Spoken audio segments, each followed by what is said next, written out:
Peristiwa celaka datang di saat alam sedang murka. Dan saat ini kondisi itu yang sedang terjadi. Lihat saja bagaimana hujan bisa turun sangat deras pada sore hingga malam. Padahal sejak pagi hingga tengah hari panas terik. Situasi itulah yang oleh para peneliti disebut musim kemarau basah. Bahaya dari tempat lain juga mengancam. Apalagi kondisi perekonomian juga mengalami keruntuhan yang sangat telak. Banyak PHK terjadi, sementara perusahaan-perusahaan besar mengalami kebangkrutan. Lantas apa yang harus dilakukan? Mungkinkah kita selamat dari gempuran mara bahaya?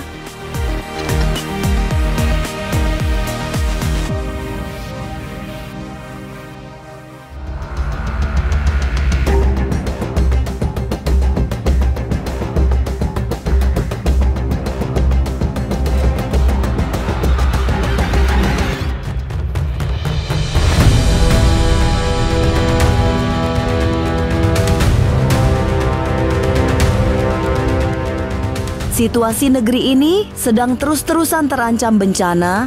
Yang paling nyata adalah hujan deras yang datang di saat seharusnya musim sudah masuk kemarau. Cuaca bisa berubah sangat cepat dengan kategori ekstrim. Jika pagi hingga siang panas terik, belum tentu sore atau malamnya tidak ada hujan. Akibat cuaca buruk yang sangat ekstrim, banjir bakal menyapu sejumlah daerah. Banjir tidak datang sendirian, karena mengajak tanah longsor yang mengejutkan. Lantas apa yang harus dilakukan? Benarkah perang di Timur Tengah bisa membawa dampak buruk bagi Indonesia? Masa depan memang misterius dan penuh tanda tanya. Tak usah menerka-nerka. Karena was-was akan menerawang kehidupan selebriti, serta mengungkap asmara, karir, dan peruntungan.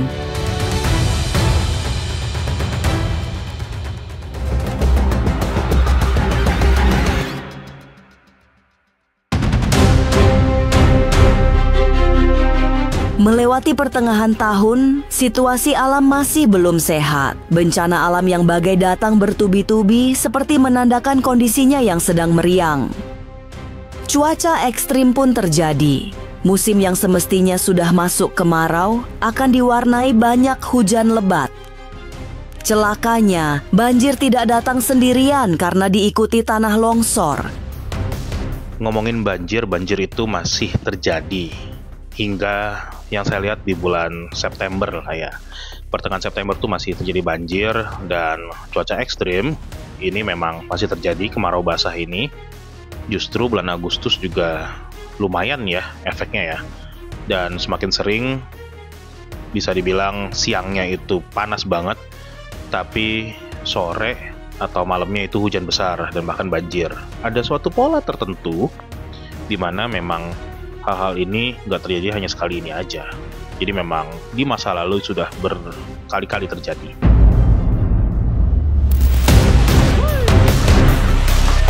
Banjir memang akan sangat dominan sejak bulan berganti. Potensi banjir bandang sangat terbuka. Beberapa daerah yang akan mengalami banjir sangat besar adalah beberapa wilayah di Sumatera. Ki Bajra tidak berani menyebut secara rinci karena menyangkut sebuah kuil yang berarti tempat beribadah. Minggu pertama Agustus itu banyak terjadi banjir dadakan. Yang mesti diwaspadai banjir itu di daerah Sumatera Selatan, daerah Kalimantan Tengah. Semoga kejadian ya di daerah-daerah yang saya sebut ini, terutama di Palembang, di Balikpapan, dan Pekanbaru. Jadi memang daerah-daerah ini rawan untuk banjir di awal-awal Agustus. Mendekati pertengahan bulan Agustus nanti, akan banyak terjadi kecelakaan maut.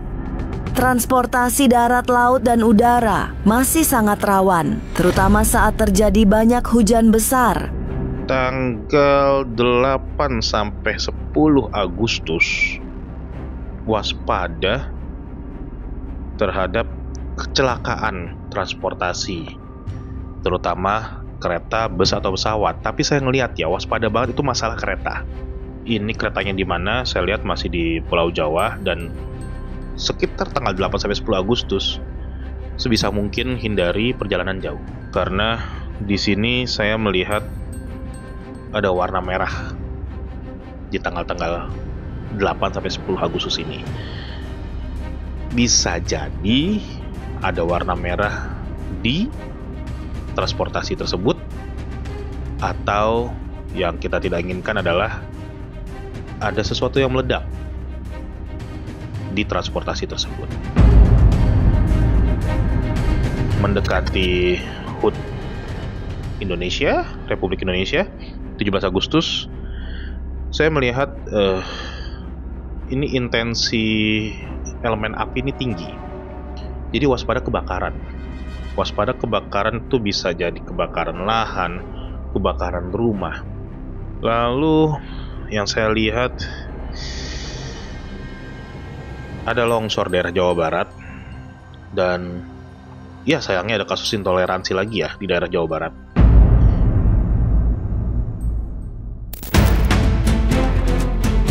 Banjir yang datang di bulan depan membawa banyak dampak, apalagi kondisi saluran air juga banyak yang bermasalah. Dan yang lebih tragis, meski gorong-gorong sudah dibersihkan, tapi air yang harus ditampung terlalu banyak. Jadilah banjir bandang yang tak bisa dielakkan. Penyalahgunaan lingkungan, bisa dibilang seperti itu ya. Dalam artian gini, hutan jadi kebun itu jadi masalah di bulan September karena sistem drainase dari air itu tidak tertampung dan menyebabkan banjir. Jadi ada banjir gede lagi di awal September.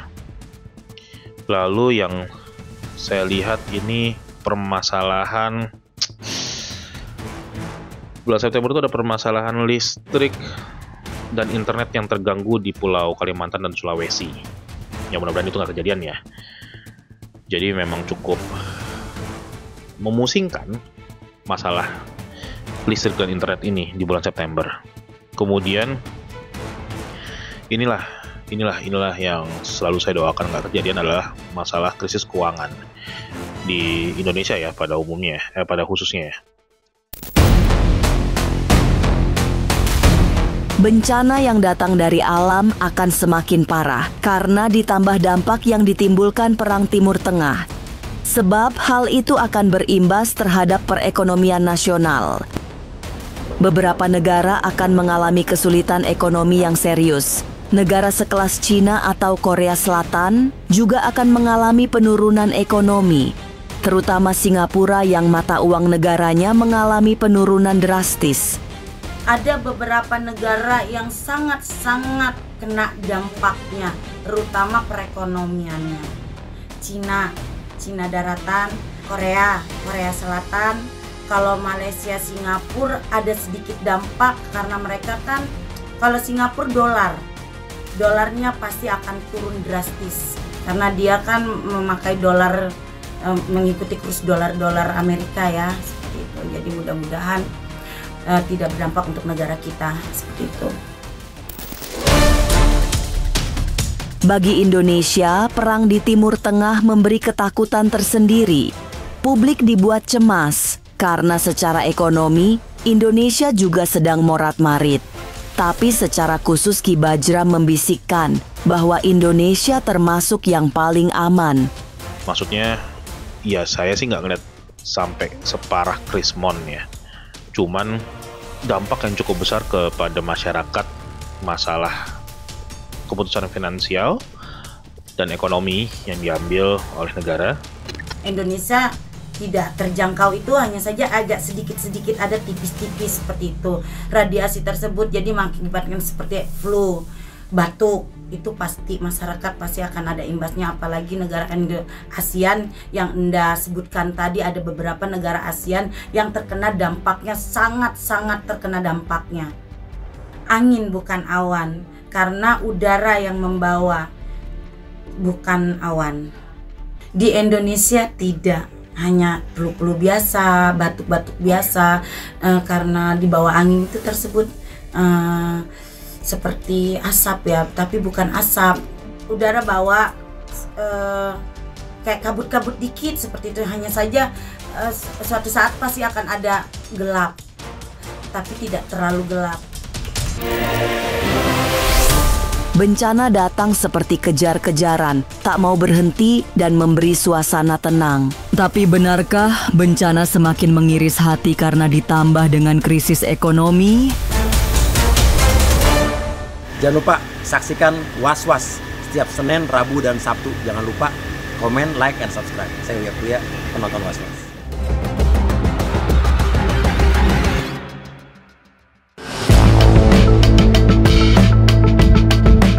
Memang berat, meski Indonesia termasuk jauh dari lokasi perang, tapi debu peperangan sampai di Jakarta. Dampak peperangan juga membuat kondisi langsung limbung. Perekonomian yang menurun drastis memang dialami banyak negara.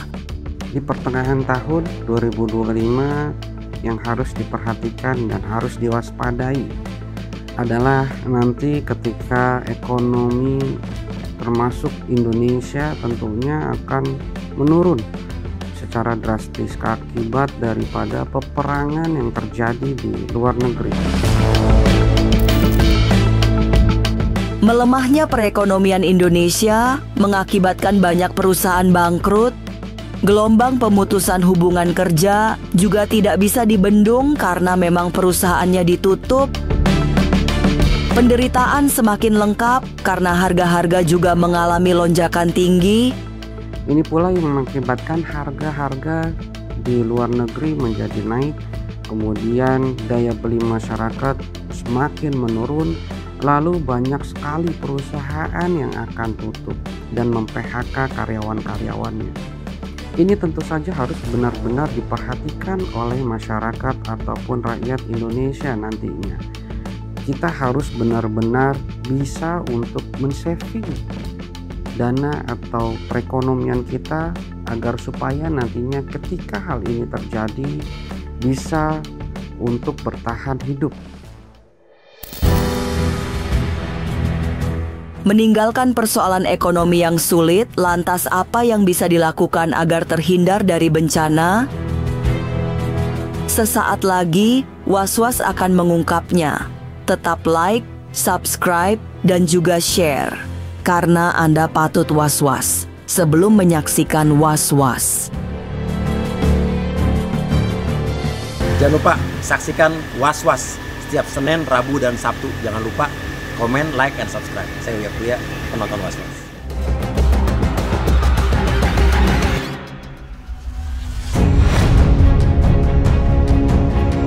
Kondisi memang sangat berat. Bencana datang silih berganti, kecelakaan juga terus berulang. Situasinya semakin buruk oleh sebab umat manusia masih dipengaruhi oleh rasa suka dan tidak suka. Jika ingin selamat, yang bisa dilakukan adalah membuang semua sifat iri dan dengki. Kemudian melakukan banyak aksi sosial. Yang harus dihindari di tahun 2025 ini adalah sifat-sifat di dalam hati kita agar supaya kita tidak memiliki sifat iri, kemudian dengki, kemudian suka mencela orang lain dan suka mengadu domba antara satu dengan yang lainnya, agar supaya hal ini ataupun dampak energi negatifnya tidak terkena kepada diri kita masing-masing. Tentu saja hal ini mampu untuk menyelamatkan kita nantinya di tahun 2025. Lebih banyak lagi untuk bersedekah agar supaya tidak ada malah bahaya ataupun petaka yang menghampiri diri kita. Itulah yang akan menghindari diri kita dari hal-hal yang tidak baik di tahun 2025. Kemarau datang dengan cara tidak biasa. Lihat saja, kondisi cuaca yang cerah bisa tiba-tiba terjadi hujan yang sangat lebat. Mari kita memperbanyak aksi sosial dengan bersedekah. Pemirsa, saksikan terus Was-Was yang akan meneropong kehidupan para selebriti, tentunya hanya di channel YouTube ini. Dan pastikan untuk subscribe, like, dan juga share, karena Anda patut was-was sebelum menyaksikan Was-Was.